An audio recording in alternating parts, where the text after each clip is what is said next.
Oi, Célia. Oi, Paulo. Oi, Sueli. Tudo bem, gente? Que bom ver vocês por aqui. Vamos chegando. A Célia é a nossa convidada especial. Célia, eu preciso de solicitar que você participe do vídeo, né? Nunca fiz essa solicitação. Eu acho que você me manda a solicitação, eu te mando. Como que eu faço aqui? Eu não sei.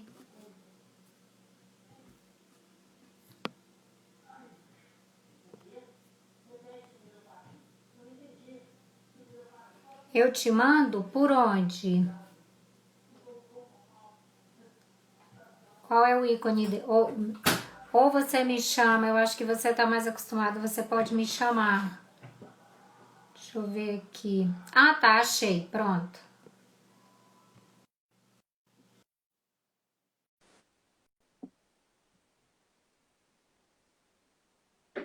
Ah, tá.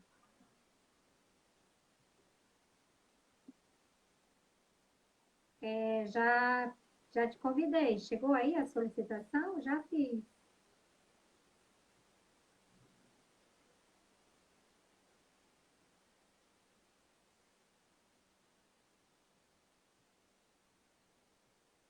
Então, eu te chamei já. Vou chamar de novo, então. Chamei. Cliquei lá nas bolinhas. Ah, sim, conseguimos. Essa Fala, tecnologia. Sandra. Tudo bem, Sandra? Ai, você. Que bom, Quanto né? Por tempo? aqui. Pois é, a gente precisa de combinar com os outros. O Paulo tá aí. Sim, eu vi. Ele até perguntou qual Instagram estaria participando. Eu avisei que era o seu. Tudo bem, Paulo? Seja bem-vindo. Vamos chamar o Paulo para falar da educação em tempos de pandemia. Isso. Minha experiência tem de sobra, né, Sandra? Não é, menina? Ele tá cheio das experiências, né? Porque Sim. E agora, recém, passou na OAB, nosso colega advogado. Parabéns, Paulo. ah, pois é. Parabéns, viu, Paulo? Oi, Sérgio. Que bom te ver por aqui. Boa noite, tudo bom? Boa noite, Sandra. Seja bem-vinda, né, à nossa live e eu na sua também, né? Graças à tecnologia está nos aproximando. Quantos anos que nós não falávamos? Só o Não é? WhatsApp? Pois, ainda bem que existe a tecnologia, né? Principalmente agora nesse tempo Sim, de pandemia. Nossa Senhora. sim. A última vez que nós falamos é que eu fui na sua casa tem o quê? Uns 2016, 2015? Tem um tempinho já, né? Sim, Foi por aí. Mas então vamos começar aqui nosso bate-papo, vamos. Vamos. né? Vamos falar um pouquinho sobre o quinto, depois você vai compartilhar aqui a sua experiência, como que está a sua candidatura, aproveitar que tem um eleitor em potencial, o Paulo. Aí vocês, a OAB Sérgio, seja bem-vindo. participa na composição? Sim, né? Então, olha só, gente. A professora Célia é advogada no estado de Goiás. Seja bem-vinda, professora. Tivemos a honra de estudar juntos, né? Fazer faculdade juntos. E hoje nós estamos aqui compartilhando essa live sobre o quinto constitucional. Daqui a pouco ela vai falar do porquê que a gente está justamente falando sobre esse tema. O que é o quinto constitucional? O quinto constitucional é uma regra que está na nossa Constituição atual, no artigo 94, que estabelece que 20% das vagas dos tribunais de segundo grau, né?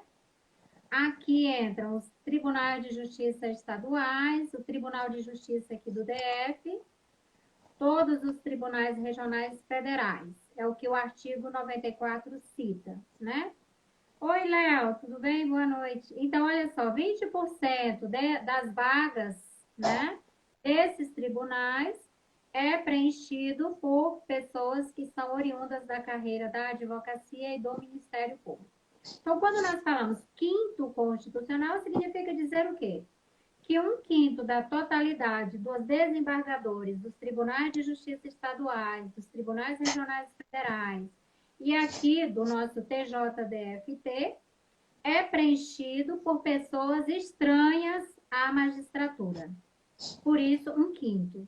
E é 1/5 literalmente falando, tá, gente? Ou seja, 20% das vagas é reservada a advogados e membros do Ministério Público. Beleza, como que se dá isso?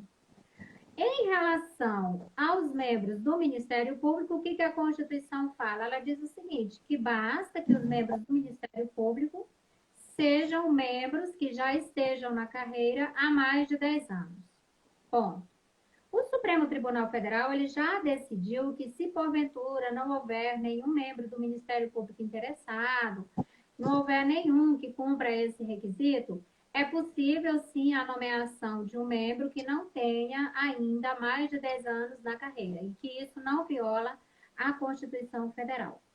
Em relação à advocacia, quais são os requisitos que estão estabelecidos no artigo 94 da Constituição Federal?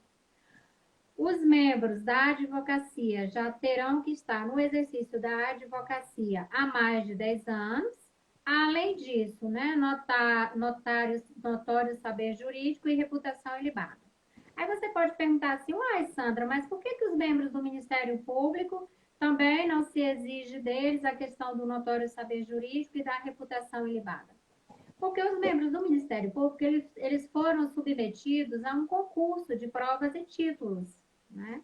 É claro que nós sabemos que, na prática, não quer dizer que quem passou em um concurso, de fato, é detentor de um notório saber jurídico, mas é uma forma, assim, objetiva em que há um consenso no nosso meio de que essa pessoa que fora submetida a um concurso de provas e títulos e passou, ela já comprovou objetivamente esse notório saber jurídico. E a reputação ilibada, vocês sabem que nos concursos da nossa carreira, durante o processo de habilitação para o cargo, existe a investigação acerca da vida pregressa do candidato. Então, isso também já fora feito. É por isso que o artigo 94 fala que o notório saber jurídico e a reputação ilibada é exigida somente dos membros da advocacia. E como que se dá? Surgiu a vaga no tribunal, agora no TJ de Goiás tem uma vaga, né? E a vaga, como que nós vamos olhar se vai ser preenchida por um membro da OAB ou por um membro do Ministério Público? Vamos supor que a vacância era um membro da advocacia, então quem vai preencher é o membro da advocacia. Se era um membro do Ministério Público, vai ser o membro do Ministério Público. Dentro do órgão de classe, no nosso caso, da OAB, e do Ministério Público, o que a gente tem? Nós temos que o próprio órgão de classe, ele elabora uma lista sextupla. Então, os membros que compõem aquela classe, eles terão direito, não é obrigatório, eles terão direito a um voto facultativo e plurinominal. Plurinominal por quê? Porque nessa lista eles vão indicar 6 nomes. Por quê? A entidade de classe, o órgão de classe, terá que elaborar uma lista com 6 nomes. Por isso, lista sextupla. A partir do momento que essa lista sextupla é elaborada, ela é encaminhada para o respectivo tribunal que tem a vaga. No caso da Célia, ela vai falar aqui do Tribunal de Goiás, que tem a vaga no momento. Lá no tribunal, eles vão peneirar e vão elaborar uma lista tríplice. Vão ficar apenas 3 nomes. Essa lista tríplice, gente, ela é encaminhada para o chefe do Poder Executivo escolher quem vai preencher a vaga. Então, eu disse para vocês que a Constituição Federal, no artigo 94, ela faz referência aos tribunais de justiça estaduais, né? Tribunais regionais federais, e no nosso caso aqui, TJDFT. Então, vamos aqui. Em relação aos tribunais de justiça estaduais, quem vai escolher é o governador estadual, porque é um tribunal mantido pelo Estado. Em relação ao nosso tribunal aqui, o TJDFT, como poder judiciário nosso, ele é mantido pela União Quem vai escolher não é o governador do DF, é o presidente da República, tá? Em relação aos tribunais regionais federais, como é Justiça Comum Federal, quem vai escolher é o presidente da República. Além disso, o que ocorreu na nossa Constituição? Tivemos a emenda constitucional número 45, que é bastante conhecida por nós, e que ficou conhecida como a reforma do judiciário. Então, o que ela trouxe? Ela trouxe também a regra do quinto, literalmente falando para o TST, Tribunal Superior do Trabalho. Então, o TST, um quinto dos ministros do TST, eles são oriundos das carreiras do Ministério Público e da Advocacia. Além disso, também de Tribunal de Segundo Grau da Justiça Especializada, nós temos também que o TRT, ele vai ter que 20% das vagas, ou seja, um quinto dos membros do TRT e do TST, eles serão oriundos das carreiras da advocacia e do Ministério Público. O raciocínio da forma de preenchimento é sempre esse que eu falei para vocês. O órgão de classe elabora a lista sextupla, que é encaminhado para o tribunal em que se tem a vaga. O tribunal elabora uma lista tríplice, que encaminha para o chefe do executivo. Em relação ao TRT e o TST, quem vai escolher é o presidente da República, porque a justiça especializada ela é federal, ela não é estadual. Então, nessas duas hipóteses também, quem vai indicar é o chefe do Poder Executivo. Além disso, o que a gente tem? Temos que, no âmbito do Poder Judiciário, nós podemos dizer que somente o primeiro grau é que nós temos o monopólio de membros oriundos exclusivamente da carreira da magistratura. Então, no primeiro grau, o artigo 93 da Constituição Federal diz que os juízes eles serão, né, submetidos à prova de concurso e tal. Uma vez que ele é aprovado de acordo com a regra, então, ele toma posse e ali vai exercer a jurisdição. Então, no primeiro grau, nós não temos nenhuma hipótese de membros do Ministério Público ou da Advocacia exercerem a judicatura. Aqui podemos afirmar que o monopólio é exclusivo dos juízes.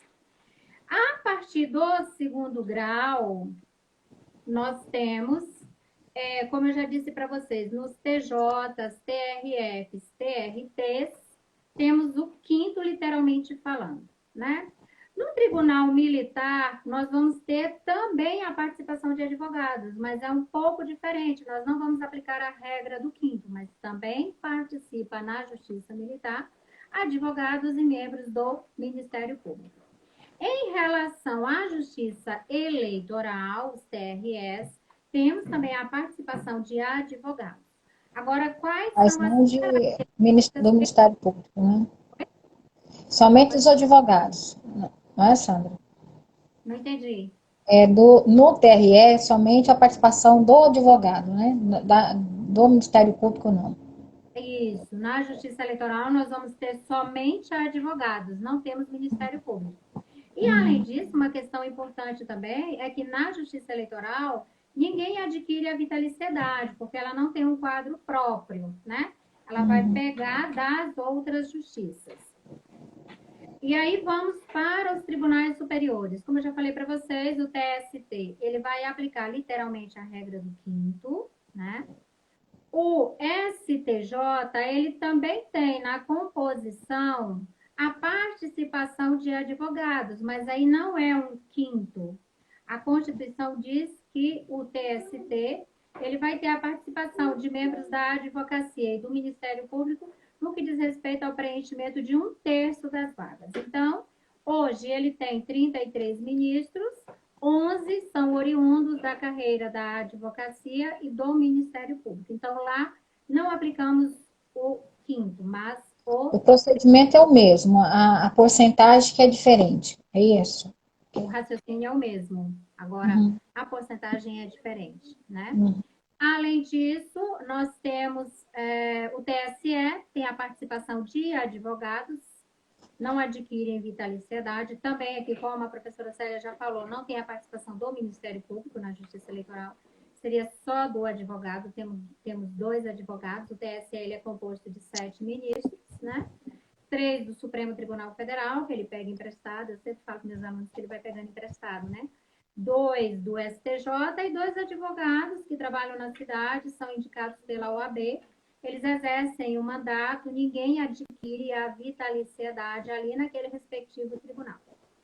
Bom, então falei do TSE, falei do TRT, o STM, ele tem também a participação de advogados, e aí o STM, gente, ele tem o Ministério Público, até porque no âmbito da Justiça Militar tem a carreira própria do Ministério Público, como a gente já sabe, esse Ministério Público Militar, ele faz parte do Ministério Público da União. Mas também aqui no STM nós não vamos aplicar o 5º constitucional. Então, resumidamente, no que diz respeito a tribunais superiores, o único tribunal que nós vamos aplicar literalmente a regra do 5º é somente o TST, tá? Supremo Tribunal Federal. O Supremo Tribunal Federal, o que a Constituição fala? Que a composição dele é de 11 ministros, de livre escolha pelo presidente da República. Apenas a idade, né, 35, 65, notório saber jurídico. Hoje, na composição do Supremo, nós temos uma maioria que é oriunda da carreira da advocacia.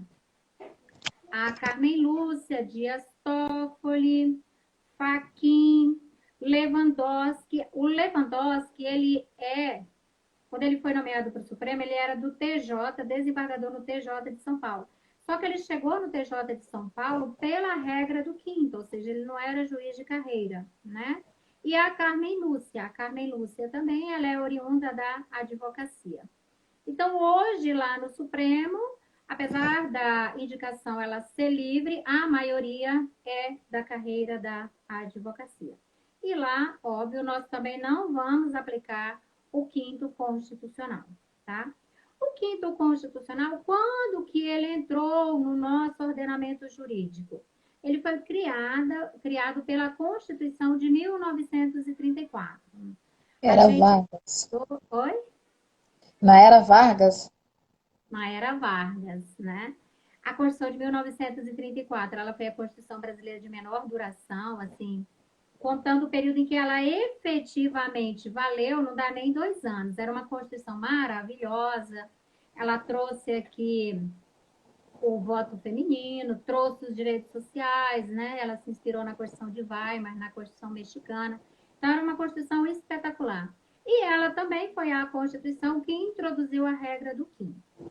Beleza. Passamos pela ditadura do Vargas, passamos pelas ditaduras militares, e todas essas constituições, inclusive a de 69, ela manteve a regra do 5º constitucional. Olha que interessante, né? Então, de 34 para cá, todas as constituições brasileiras asseguraram o 5º constitucional. E no direito comparado, quais são os países que também têm esta regra? Portugal tem, Espanha tem e a Itália também tem. Qual que é a ideia de se assegurar a participação de advogados e membros do Ministério Público nos tribunais? É justamente, gente, democratizar aqui a participação também de outras, né? De outras pessoas que também fazem parte da concretização da justiça. A Constituição de 88, ela deu um destaque interessante ao Ministério Público e à advocacia, quando ela os elevou como funções essenciais da justiça. Além disso, o que o 5º constitucional busca? Ele busca a pluralidade de enfoques, porque você tem as carreiras, elas são diferentes. O advogado, ele tem outra experiência, ele tem uma outra vivência, um outro olhar. Do mesmo modo, o Ministério Público também. Então, tem essa questão de se trazer aqui para esta função julgadora outros enfoques. Além disso, a diversidade de experiências, como eu já falei, a equidade e o próprio bom senso. É claro que vocês já devem ter ouvido falar, muita gente criticando o quinto constitucional, a gente não vai falar disso aqui agora, né? Mas para quem tiver interesse no assunto e depois quiser se aprofundar, o quinto constitucional é assim: tem gente que ama, tem gente que odeia. Eu, particularmente, acho uma regra interessante, porque eu acredito que essa somatória de experiências de pessoas que falam de diferentes ambientes, isso também enriquece a função julgadora, tá? Bom, então era essa a ideia aqui que eu queria falar do quinto constitucional. Se alguém quiser fazer alguma pergunta, algum comentário, temos vários colegas aqui que também podem estar contribuindo. E a ideia, então, de trazer aqui a doutora Célia, ela é candidata no momento, pela regra do quinto ao TJ. E aí, professora, eu gostaria que você dissesse assim, como que está, quais são as suas expectativas, trazer um pouquinho também da sua experiência, né? A sua experiência, a sua abordagem é diferente da minha. E eu acho que é importante nós compartilharmos aqui para enriquecer a nossa conversa. Sim, Sandra. Bom, Sandra, antes de apresentar um pouco a minha experiência, a minha expectativa sobre a candidatura, é importante nós frisarmos a importância desse quinto constitucional nessa divulgação, né? Esse trabalho que você está fazendo como professora de Direito Constitucional, na live de hoje, e a gente vê isso muito pouco com outros profissionais, falando sobre o quinto constitucional. Nós estudamos muito isso na faculdade, em algumas teorias, mas, no geral, é muito pouco publicado. Há uma resistência em falar sobre o quinto constitucional. Nós percebemos isso no dia a dia. E o que você expôs aqui na legalidade de todo o quinto constitucional, que é quase centenário, nós estamos, recentemente fez 83 anos de quinto constitucional, é interessante que ainda pouco se fala sobre essa importância, né, esse quesito na Constituição, no artigo 94 e artigo 111, 113, sobre os quinto e um terço constitucional também. Mas, como todos os atos hoje têm sido muito publicados, né, as publicações, a escolha no quinto constitucional também está sendo melhor divulgado e melhor despertado nos profissionais da área e na sociedade civil. E isso é importante, Sandra, porque quando você fala que o quinto constitucional vem de encontro para equilibrar, oxigenar os tribunais com experiências diferenciadas de advogados de carreiras, advogados experientes, com conhecimento jurídico elevado, além de membros do Ministério Público, dentro, por exemplo, no caso nosso aqui em Goiás, o Tribunal de Justiça de Goiás, experiências novas, interpretações novas, vivências diferenciadas, isso é importante, vem de encontro no sentido de trazer o equilíbrio também à justiça social, né? A oxigenar os tribunais com visões diferenciadas e novas também. Isso é importante também para o crescimento de uma justiça mais equilibrada e uma justiça direta, né? Onde tem várias visões de tanto do Ministério Público quanto da advocacia, quanto dos juízes de classe, né? De carreira. Isso é importante nós frisarmos. Existem, sim, visões e interpretações, inclusive projetos de PECs para a extinção do quinto constitucional. Existem interpretações no sentido de extinguir o quinto constitucional, alegando aí a fragilidade do processo do quinto constitucional. Eu sou de acordo com a sua visão. É importante o quinto constitucional.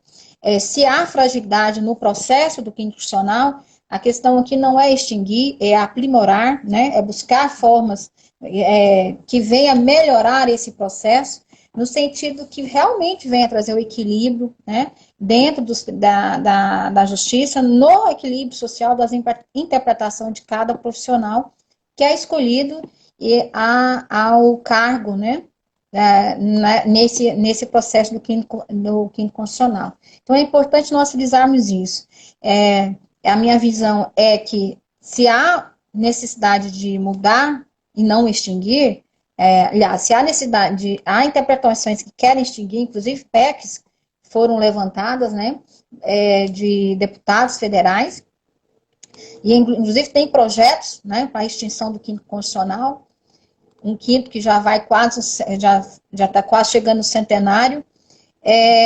Há necessidade de reverter essas ideias, né, no sentido não de extinguir, mas de melhorar o processo, melhorar o procedimento, que realmente é fundamental, né, ter visões, experiências e é importante que equilibre os três poderes, né? No caso aí, a questão da justiça, OAB, Ministério Público e tribunais. Isso é muito importante para a nossa justiça social, uma democracia mais justa, né, e mais equilibrada. Bom, agora, como candidata ao quinto constitucional, antes de falar, eu me posicionei como candidata, foi indeferida a minha candidatura, como alguns colegas também foram indeferidos, nós recorremos e ainda não temos nenhum posicionamento com relação à nossa candidatura, né? Tendo em vista a questão da pandemia, os julgamentos foram suspensos e nós não temos ainda prazo determinado quando será o julgamento, para deferir ou indeferir a nossa candidatura. Mas só de estar participando do processo e do procedimento é um grande aprendizado. E é uma honra, né, levar o nome, não só como advocacia individual, pessoal, mas o nome da advocacia, o nome da OAB, né, como representante também, como eu me sinto representante da própria OAB, afinal de contas nós batalhamos, né, nós estudamos para isso, somos advogados há mais de 18 anos no mercado, e a advocacia não é fácil, não é, doutora Sandra? A advocacia é árdua, e a experiência que nós adquirimos em cada processo, com cada cliente, é um aprendizado diário, né? E ele leva aí a nos dar uma visão diferente, né? Do que a gente possa deixar de entender caso a gente não consiga, caso a gente não passe a atuar no dia a dia. Eu tenho atuado há mais de 18 anos na advocacia privada, né? Basicamente na área do agronegócio, a questão tributária, e voltado também a algumas questões familiares. Eu me considero uma privilegiada, porque iniciei muito cedo, desde o primeiro período da faculdade, eu iniciei no Ministério Público como estagiário, depois eu praticamente passei o período do curso dentro do Ministério Público, atuando e aprendendo muito. Naquela época, em 93, mudou muito, né? Inclusive, a estrutura do Ministério Público melhorou muito, né? Nós temos aí mais de 20 anos, né? E de 10 anos para cá, a realidade, inclusive tecnológica, eu sou da época da datilografia, doutora Sandra. Então, a gente olha o passado e vê hoje, nós temos tudo nas mãos, né? A tecnologia, ela nos ajudou e ajuda, desde que a gente tem metas e objetivos, a aperfeiçoar e a se qualificar. Mas nada disso foi em vão, né? Muito pelo contrário. Logo ao término da faculdade, eu já entrei no Conselho Tutelar, mais 3 anos trabalhando no Conselho Tutelar, também uma visão bem real da questão familiar, né? E que infelizmente, vem aumentando cada vez mais essas dificuldades sociais voltadas à família, à criança e adolescente. Os problemas, nós percebemos que, principalmente com drogas e crianças e adolescentes cada vez mais violentadas por certas situações na sociedade, que cabe aí uma análise mais fria, mais crítica, né, do que acontece com as crianças hoje no nosso país, quando elas não têm uma proteção clara, né, e quando elas estão sujeitas a várias circunstâncias que levam aí, inclusive, recentemente não, de ontem para hoje, nós vivenciamos aí em Goiás uma criança que apareceu morta, um rapaz jovem, uma criança, e ninguém sabe ainda o que aconteceu com essa criança. E os pais aí desesperados. E nós sabemos, no período que trabalhei no Conselho Tutelar, vivenciei tudo isso aí, né? Nós vivenciamos questões e conflitos seríssimos com relações ao Estado democrático voltado aí à proteção da criança e adolescente, os conselhos tutelares, né? A estrutura dos conselhos tutelares que infelizmente a gente percebe que não melhorou, precisa ser melhorado em todos os sentidos. Aí vem as políticas públicas, né, do Poder Executivo. O Poder Judiciário tem feito o seu papel, que é cobrar, fiscalizar, junto com o Ministério Público. Então, eu vivenciei um pouco durante 3 anos como conselheira tutelar. Após isso, eu fiz uma viagem aos Estados Unidos, trabalhei com assistente social numa igreja nos Estados Unidos. Também a problemática é a mesma, doutora Sandra, social e vários outros atos de imigrantes, né, voltados inclusive aos imigrantes ilegais, que não é diferenciado, e hoje a gente vê essa problemática bem maior diante, inclusive, de que vem agregar aí situações mais complexas de uma pandemia. E após isso, retornei ao Brasil em 2002, e aí eu iniciei a carreira de advogada, né, já vai fazer 18 anos de advocacia, e tendo essa oportunidade de estar participando do Quinto Constitucional, porque muitas pessoas questionam e perguntam, por que participar do Quinto Constitucional? Eu pergunto, por que não? Todo advogado que tem uma carreira acima de 10 anos, né, com uma experiência, né, conhecimento liberado, tem condições, sim, de participar do Quinto Constitucional, como eu, como qualquer outro colegas que estão aí no mercado há mais de 10 anos, sentir seguros de estar participando desse processo, é importante frisar isso, e infelizmente nós sabemos que poucos ainda têm essa inibição, né, de não estar participando, e é importante divulgar nesse sentido. Participar é o primeiro processo para uma democracia mais justa, né? Principalmente com relação à nossa profissão, que nós buscamos sempre o equilíbrio, voltado numa democracia justa, voltado a solucionar problemas e conflitos sociais, e conflitos dos seus clientes particulares quando chegam na sua sala, né? Querendo que você resolva. A partir daquele momento, você já está fazendo, você já está advogando conflitos e tentando resolver da melhor forma possível, de acordo com o conhecimento técnico, em primeiro lugar, que você tem, que você adquire na sua área específica, a solucionar os conflitos daquele cliente ou da sociedade. Então, se você como advogado, se nós como advogados temos acima de 10 anos, e se a lei dá essa oportunidade de você participar de um processo como o Quinto Constitucional, por que não participar? Né? Eu tenho essa visão. E só o fato de eu estar participando, passando por um processo que exige algumas questões técnicas, porque além do artigo que cobra há 10 anos, existe o edital das instituições, no caso da UAB aqui em Goiás, teve seu edital publicado com algumas regras específicas, respeitando sempre a Constituição Federal, que você tem que seguir também. Então, só o fato de você estar participando como advogada, você não está representando só você como advogada individual, você está representando toda uma classe que é a OAB, os advogados goianos, que é importante. Então, eu já sinto realizada em estar participando desse processo, já aprendendo com meus colegas.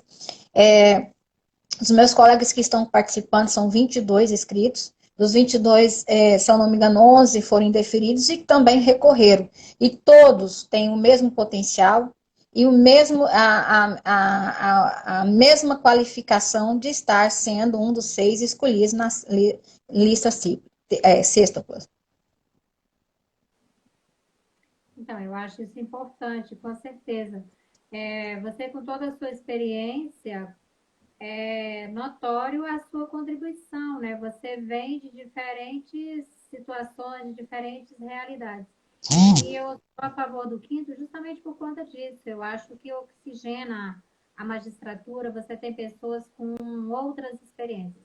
Não quer dizer que Sim, aquelas pessoas que ingressaram na magistratura não tenham nenhuma experiência.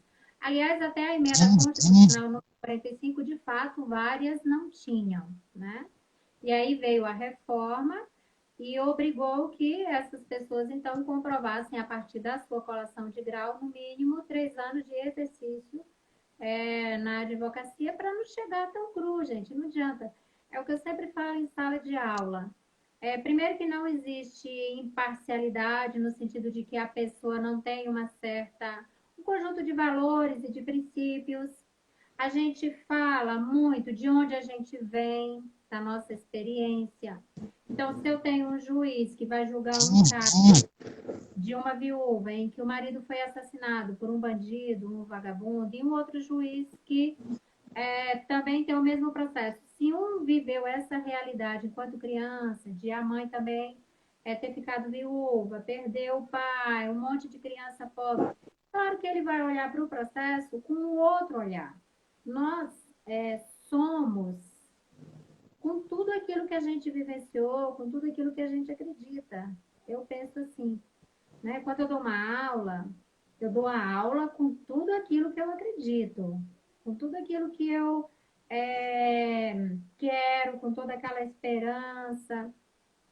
Então, no positivismo, a gente tinha muito essa coisa, nessa discussão de ser imparcial, de ser neutro, de neutralidade científica. Hoje já está mais do que comprovado que não existe isso. Ninguém é neutro. Todo mundo fala do seu ambiente, a partir do seu ambiente, a partir da sua experiência, a partir das suas vivências. Então, eu entendo que a regra do quinto, ela é interessante, por quê? Porque o advogado, muitas vezes, é aquele que vai estar lá naquelas situações das mais terríveis possíveis, né? E ele vai humanizar, de certa forma, ali um processo em que se tem que trazer do ponto de vista formal as provas. Então, ele vai ter um olhar mais sensível, ele vai ter um olhar mais humanizado. E eu entendo que quando o Instituto foi inserido na Constituição, o intuito foi justamente esse. sim. Agora, nós não podemos esquecer que a função de julgar, ela exige muito do profissional de forma técnica, né? E ela exige um conhecimento, assim, ilibado.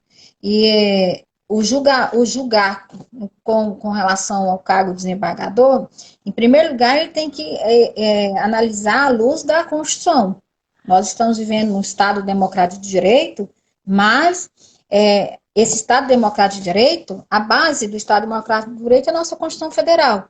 Então, ele exige desse profissional realmente um conhecimento técnico que não pode ser deixado e nem esquecido na análise, inclusive na escolha desse profissional, que é importante também. E aí, voltando ao procedimento, não, como eu te falei, eu não sou contra, até porque eu estou participando do processo, e por acreditar no processo, acreditar nos colegas que fazem parte desse procedimento todo, eu vejo assim, o que pode ser feito ao longo dos questionamentos que tem contra o quinto constitucional é aperfeiçoar, sim, o procedimento, o processo. Por exemplo, como todo juiz, para assumir seu cargo e há uma posse, ele passa por um concurso público, né? Eu vejo que há necessidade, nessa fase do quinto constitucional, incluir fases que buscam cada vez mais o conhecimento técnico do profissional, que vai ser escolhido, né, pela instituição, no caso nosso, pela instituição da OAB, e logo depois uma lista de tríplica pelo Tribunal de Justiça e pelo governador do estado. Então, assim, há necessidade de aperfeiçoar. Isso a gente percebe, não que é falho, mas nós vivenciamos numa sociedade que cada vez mais está em conflito e também em dificuldades, principalmente no período de pandemia, que nós percebemos que são grandes conflitos sociais, grandes conflitos, inclusive como falam, uma dificuldade entre a saúde e a economia, né? Um conflito entre saúde e economia, que juízes e desembargadores estão sujeitos a, a resolver, não, mas a decidirem diante das políticas públicas que o nosso Poder Executivo coloca em prática. E a nossa sociedade hoje tem, praticamente são casos e conflitos a cada dia surgindo, principalmente diante da pandemia, dos conflitos que vêm cada vez mais novos e assustadores também, né, doutora Sandra? E a gente vê que há necessidade, sim, desses profissionais que estão entrando pelo clínico profissional e tanto pelo concurso público, de cada vez mais buscar conhecimento técnico em primeiro momento, é, capacidade emocional e intelectual, eu falo assim, equilíbrio intelectual, porque não é fácil, a pressão, com certeza, a gente sabe que nós, como advogados, já sentimos uma pressão, né? A cada dia que você atua como advogado, você sente que você está sob pressão. Agora, imagina um cargo de desembargador, um cargo de juiz. A gente tem a ciência disso, que é muita pressão social diante de vários conflitos, várias divergências entre conflitos sociais, conflito coletivo, a saúde versus economia. Então, assim, é importantíssimo, sim, que esse procedimento, não porque é falho, mas porque nós vivemos e estamos vivenciando uma democracia e um período que cobre cada vez, que está cobrando cada vez mais capacidade dos profissionais que estão no mercado. E não é só dos juízes e dos embargadores. Nós, como advogados, também estamos enfrentando aí conflitos e situações que precisamos renovar a cada dia mais, estudar, buscar cada vez mais conhecimentos. Caso contrário, nós não conseguimos resolver os conflitos e as questões que chegam à nossa mesa. Então, é importante esse aperfeiçoamento, não só no processo do clínico constitucional, mas também como em todas as áreas do meio jurídico, né? A mudança, ela está sendo diária, e se nós não começarmos, nós não aperfeiçoarmos, nós ficamos praticamente sujeitos à margem do conhecimento e à margem de resolver os problemas que chegam à nossa mesa. E às vezes é até um pouco depressivo, né? Porque quando você começa a não conseguir resolver os problemas que chegam à mesa como advogado, ou à mesa como um profissional do direito, você começa a surtar, né? Porque você não conhece, você não tem o caminho, você não tem a solução. E a obrigação nós, como técnicos do manuseador do direito, é buscarmos a solução. Não é termos, mas buscarmos. E o caminho nisso tudo é o conhecimento, né, doutora Sandra? Principalmente a nossa profissional de direito constitucional que sabe que o caminho é o conhecimento. Aliás, está Principalmente. que passa da aula de direito constitucional, viu? Mas, enfim, é o desafio que nós temos aqui. É um desafio. Professora Célia, quero agradecer a sua participação. Acho que por hoje está ótimo, não é mesmo? Sim, Alguém tem claro. pergunta? Foi muito bom estar com você aqui. Foi ótimo, a gente matou um pouquinho a saudade, conversamos um Sim. pouquinho. Foi excelente, viu? Passando a pandemia, vamos marcar para o nosso almoço Tá, com os joia. colegas. Combinado. Boa noite, boa noite. Obrigada a todos. Boa noite a todos. Obrigada. Obrigada, boa noite.